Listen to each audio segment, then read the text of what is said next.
We are back. Well, there are realities. We are back live with the Louie B Free Radio Show, Brain Food from the Heartland. I can't imagine there's anyone out there that's listened to the show much that isn't aware of Celtic Woman. Everyone is aware of Celtic Woman, and I am so honored to have Tara McNeil on. And Tara, good morning to you. Good afternoon to you. Thanks for having me. Delighted to be on the air with you today. Well, I'm delighted and honored to have you. I have to say, I love the new album.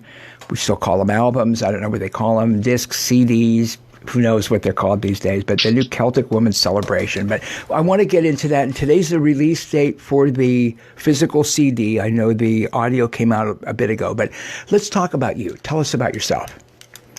Okay.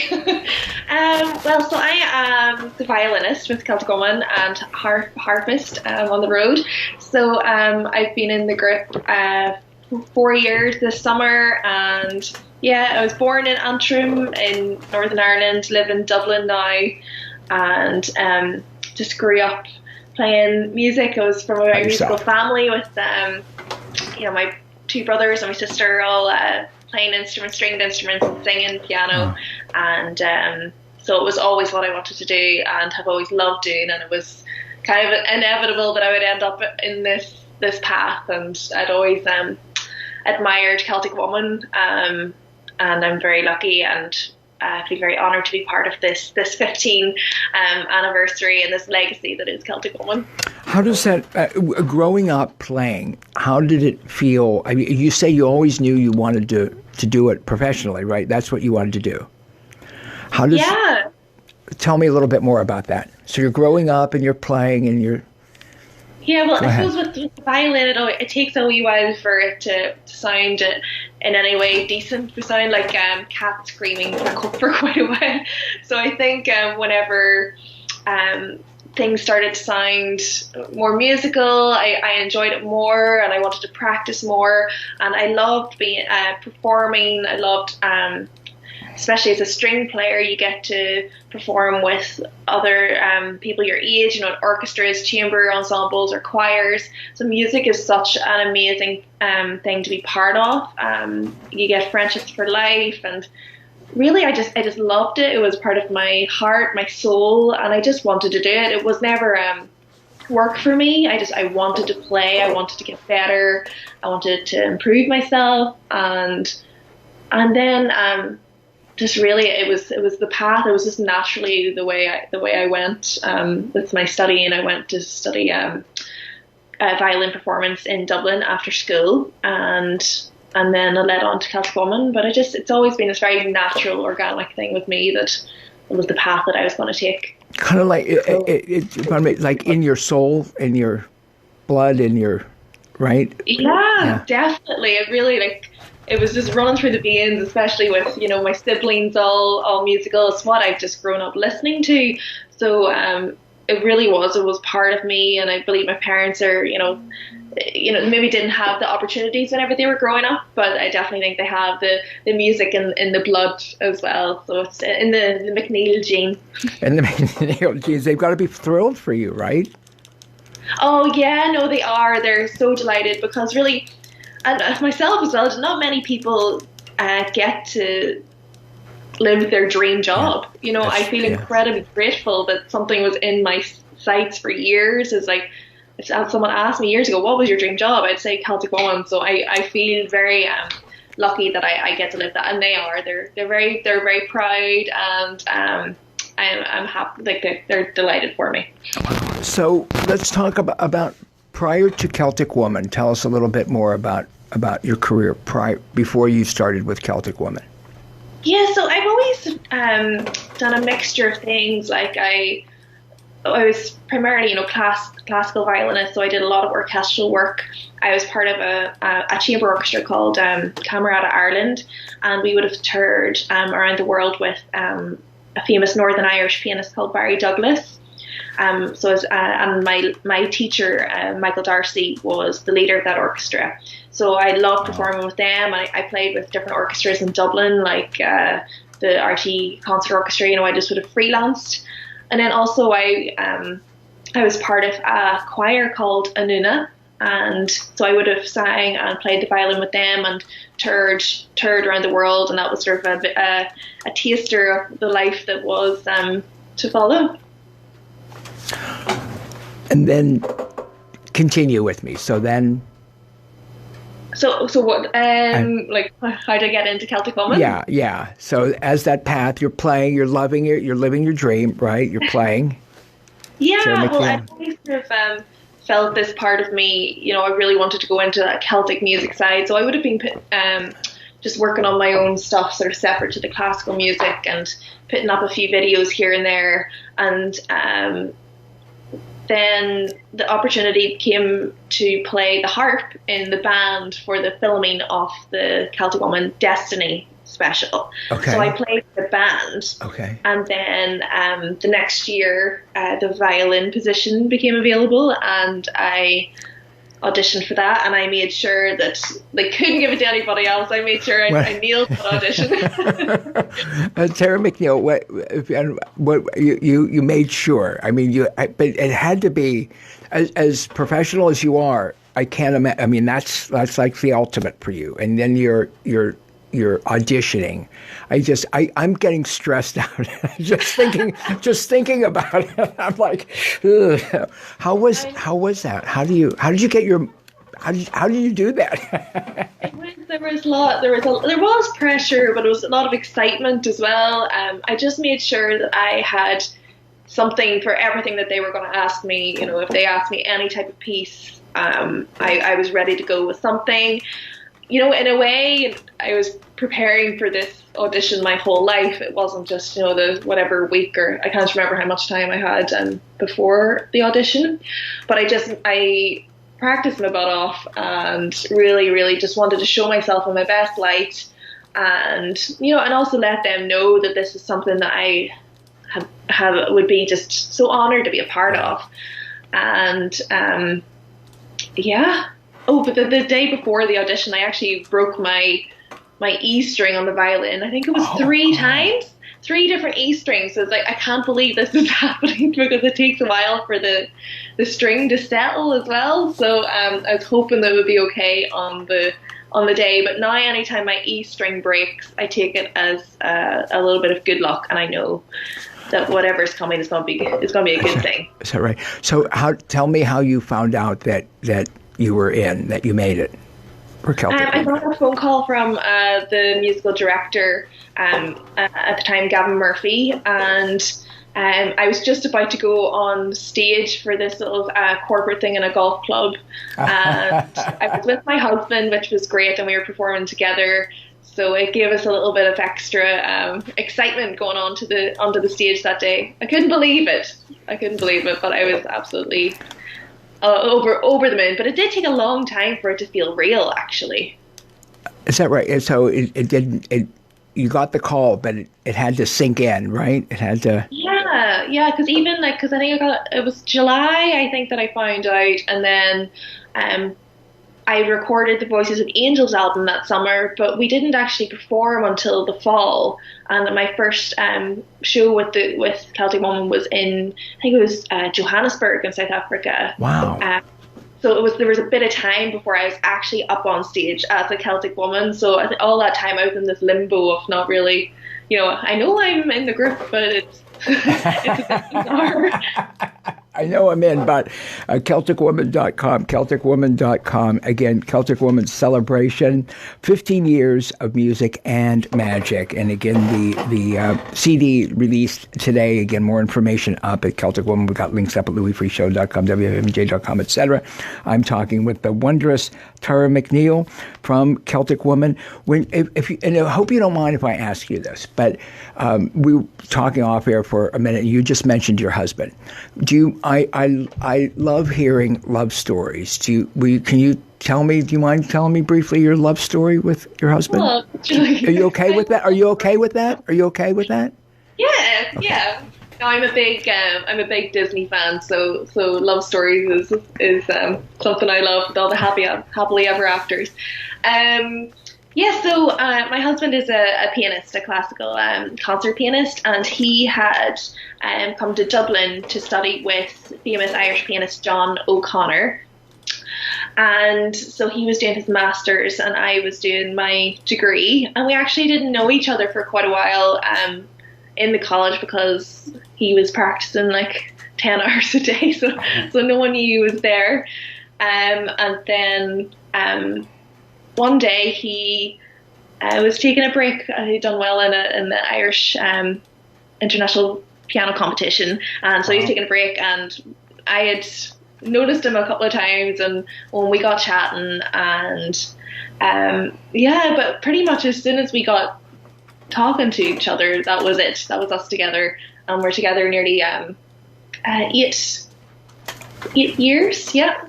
But it was the music that brought us together. The music that brought you together, and that the day that you decided or that he proposed. Can you mind? I mean, are you okay with this? I can move on. You can give me a sign and just like give me a wave off or something, and I'll move on. No, it was really lovely. It was in Venice. He proposed. Wow. And so it was lovely. My poor hubby he got quite nervous. He had planned to possibly do it on a gondola, and then I started raining a bit, so he had to not do that. And then he saw some other bride, and he couldn't do it then. So we ended up doing it in a little cafe, which is the Florian, on St. Mark's Square.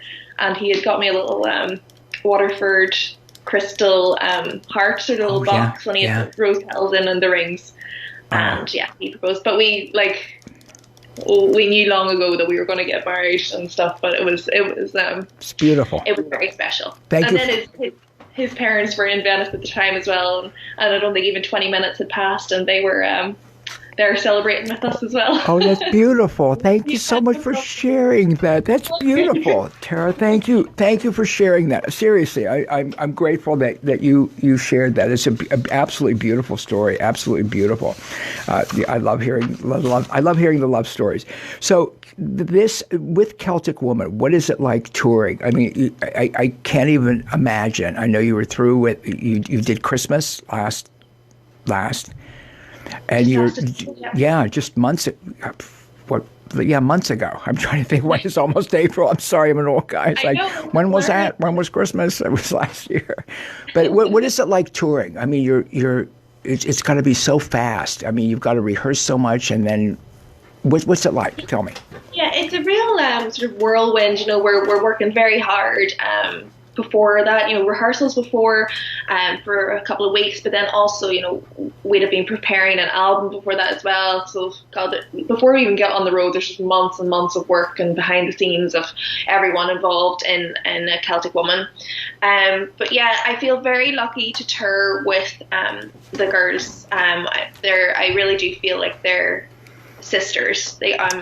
And it would be a very different experience if we didn't get along, but we really are in it together. That's wonderful. And yeah, no, we are. It can be touring it can be tough, especially our schedule can be crazy. And my goodness, we're so lucky that we do have so many shows, and we have fans all across the world, and all we want to do is perform. That's what we're in this for. But it can be tiring, the travel, but honestly, I just love it. I love getting up on stage every night and, making it different. And, the audience gives off life and this music that is just so true to my heart. And I just love it. I'm so proud of it. And I just want, every night is special, and getting to share it with, effectively, a family away from your family. Yeah. It's amazing. It's a crazy life, but I love it. Crazy because you are away from, like you said, like family, away from your family. You are away a lot. I mean, when I looked at this tour, when I looked at the schedule, I'm sorry I interrupted you, but when I looked at the schedule for like the Christmas last, and it was like, wow. I mean, you're on the move, and you travel literally around the world. I mean, that's. How is that for you? Yeah, so it's around 7 months of the year. The spring tours can be around 4, and then we have our symphony tour, and then we have it varies each year. But say last year we had Europe and the UK, and it is what a way to experience the world through seeing different concert halls and going to see different cities. You know, we're very honored to see the world in that way. But of course, you know, we do miss our families. We miss husbands and little nieces and things. But it's all part of it, and it just makes you really appreciate the time when you're home.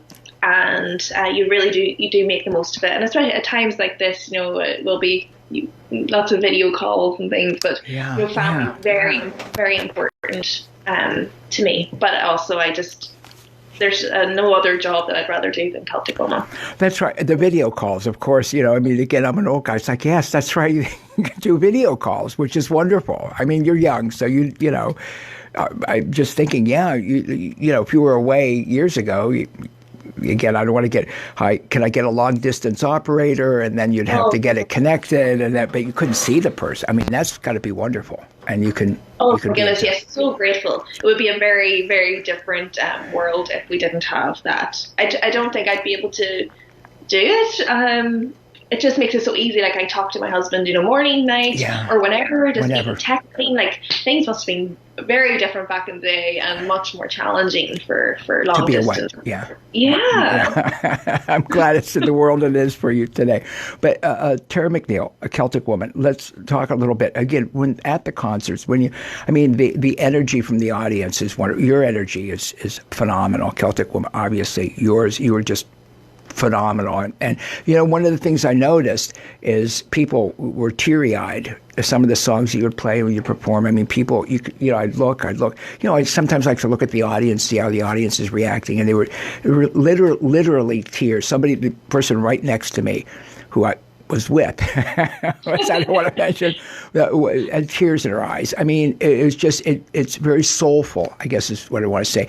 I can't imagine what it's like for you to know that you touch millions of people around the world in the concerts, on the CDs, literally touch their hearts. I can't imagine what is that like for you, knowing that. I know you know that. You talked about the energy from the audience. The energy, I mean, the audience was just like, I could feel it. And I've been to, I'm an old guy, I've been to a lot of concerts in my life. It's not always like, I mean, they may be cheering, they may be excited, but to touch the soul like that is, wow. You tell me. Yeah, it's just really, really special to us, and to feel that you do see, like, and I remember there was a concert very recently, and a woman was just so emotional, and she was two rows from the front, and I couldn't help myself but just get very emotional as well. Because it's really, like, it's humbling, and you just feel it's such an honor to be able to bring this music to people. But it's the Irish music. It's, you know, all the music is about, you know, stories of love, stories of loss and travel. You know, it's things that people can really relate to, and it's our melodies. They go to the heart, and you know, they can really hurt, some of the melodies, but there's something so special in Irish music, and that's why I've been drawn to it. But really, I just feel so lucky to be part of something like this that can be healing for people, an escape, you know, just from people's lives, to just sit in the audience for a couple of hours and to go to another place. You know, I feel it just, it can move me as much as it moves the audience members. When you say that, I want to make a couple of comments. And those that are listening that aren't viewing, and the majority are listening, not viewing, I can see the emotion in your eyes. And I hope you don't mind if I say, I mean, I'm getting teary-eyed.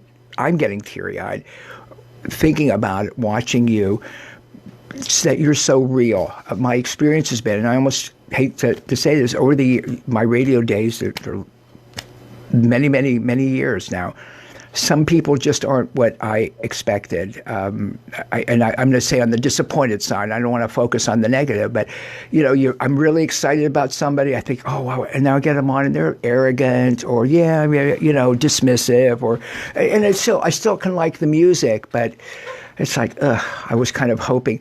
What I love about you is I can feel it, and I can see the emotion when you talk about that. When you said, Tara McNeil, that you to transport, to take people away. The older I get, the greater I understand the value of entertainment, be it music, comedy, theater, whatever. Everybody has some challenges in their life. Everybody's got something, a loss. It could be the loss of their dog, their pet rabbit, a loved one, a medical diagnosis in the world today, what's going on, people, and to be able to get people to escape from that, to be able to get people away from that for a couple hours is magical. To get them out of their head, to get them out of themselves, to get them to be able to focus on what you're doing is such a gift to us. And I'm grateful because, again, having been at that concert, watching somebody else that I know that has some medical stuff going on, just to be so into it and be out, it's you really gift the world with what you do. And I love seeing that impacts your soul. I don't know. I'm going on and on. Am I making any sense? Am I making sense? Thank you so much. And that really means the absolute world. And I want the girls to listen to this, because it really does mean so much to hear that from people. That is why we do what we do. If we can make, just the tiniest little difference in somebody's lives. And we do get messages, from people who are going through different things, and us just being able to get up on stage and in some way improve their lives just for that little bit of, Yes. How lucky are we to be able to do that? It's just amazing, the power of music, really. It's amazing. Yeah, and I see that. I feel that, and I see that in you. I see the sincerity of it, how it touches your heart. And again, my wife always says my greatest asset is also my greatest liability. There's no filter between my brain and my mouth. So here it comes. I wonder if they've ever done some kind of, I don't know, brain testing or blood testing to see what the impact is of somebody, what the changes are, physically, actual, in the body and the brain when they're somebody that's struggling with something and then it's kind of like you take them on I'm going to say a magic carpet ride. You take them away from that for a while. And it's got to be incredibly therapeutic. It's got to be incredible, the gift that you are to the world. This new, I know we're getting close to the top of the hour, Tara, and I'm loving the conversation with you. Somebody wanted to know, are you going to be in the tours? The tours are on hold now because until 2021. Yeah, we already do have some dates out, which are on the Celtic Woman website. They've already been rescheduled, so if anybody who booked their tickets in Ohio, they will already be available. We have two dates, I think, up at the minute in Ohio, but we're adding more to the tour as well. And I know you're going to be in Pennsylvania. Yeah. So a little bit about what are your thoughts on the Celtic Woman celebration, 15 years of music and magic. I absolutely love it. I was playing, when we connected, I was playing it was when I couldn't respond quickly because I was playing it again on the show. I love the CD. I absolutely love it. Tell me, what are your thoughts on Celtic Woman celebration, 15 years of music and magic? Well, I just love it because it really is a celebration of everything that Celtic Woman has accomplished over the 15 years.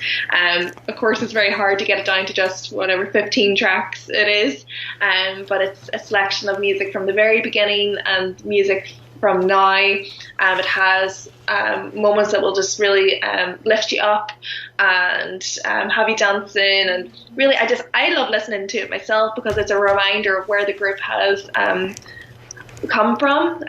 It's a reminder of just the sound from the beginning, how it has evolved over time, and and just all the amazing women that have come through the group. There's been 15 women in 15 years, and just what Celtic Woman has been over the last 15 years has been a platform for Irish women and Irish talent, and this album is a reflection of that and just the amazing things that the group has accomplished. I'm so proud to be part of it, and it's just a lovely album with just the best of the favorite numbers of all this time. And I think also for people, at this time, with people concerned, again, at any time, of course, but with what's going on with COVID-19, coronavirus, et cetera, I mean, great music to play. And there's one thing I've got to say about Irish music. I'm not Irish. I'm far from Irish. And I've always loved that Celtic music, I mean, for decades. There's something about it, that the universality of it. I don't know. I can't really describe it, but there's something that seems to be very soulful and very and fun. Oftentimes, a lot of fun, but that touches people. It touches people very deeply. Yeah, it is. It is amazing, and I think it's like the Celtic Woman harmonies and the orchestrations. They've taken, music or famous Irish music like Danny Boy, You Raise Me Up, but it's got a whole new life, and it's those harmonies and the combination of the vocals and the violin that just it sort of transcends in a way. Yeah.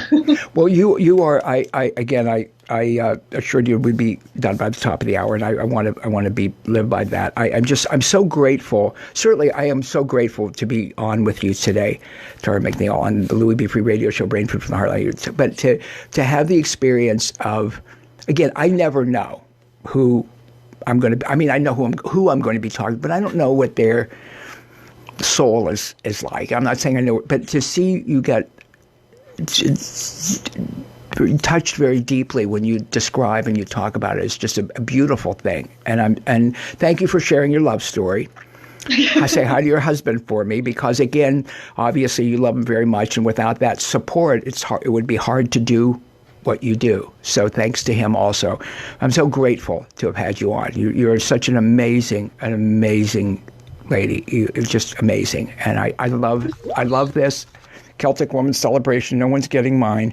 It stays with me. It doesn't stay in the studio. I have it in the system. I have the audio in the system, but I take it to the car. Yes, I have an old car. I still have a CD player in the car. But I absolutely love it. You do? Yeah? Yeah, I've got an old car together. All right. My last car had a cassette player in it. So, but I love what you do. And I'm grateful, and I mean this from my heart, I'm grateful for what you bring to us in the world, to be able to have that joy, that I almost hate to call it escape, but to be able to be kind of out of whatever's going on with us, and to be able to just enjoy and kind of ride on that music. And I'm grateful to you. I keep saying I'm grateful. Thank you so much. I hope we can do it again sometime. This was like one of the most wonderful interviews I've ever had. So thank you so much. I really, really appreciate it. Thank you. Sorry. Okay. That's the postman trying to get me there. Okay. I'm sorry. Thank you so much. And you touched me with that last comment. Thank you so much for that.